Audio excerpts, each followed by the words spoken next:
Minsan may feeling ka ba na nasasayang lang ang oras at buhay mo? It's time for us to think, reflect, and apply. Alam nyo ba, may kasabihan, your time is limited.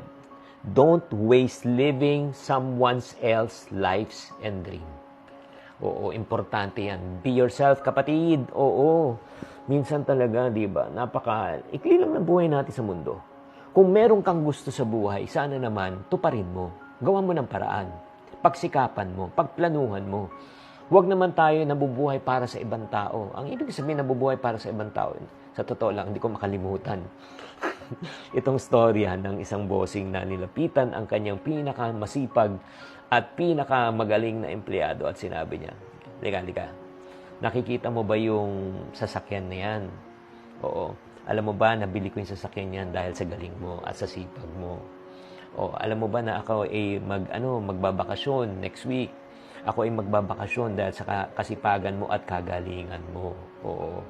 At yung anak ko, as a matter of fact, gagraduate na sa magandang eskwelahan. Gagraduate yan dahil sa tuition fee na nabayaran mo. O dahil sa kasipagan at yung kasi kagalingan mo. So, habang ako pala ang nagbabayad ng lahat niyan. Yes, that's the reason why. Walang masama na maging empleyado sa umpisa. Pero dapat darating ang panahon.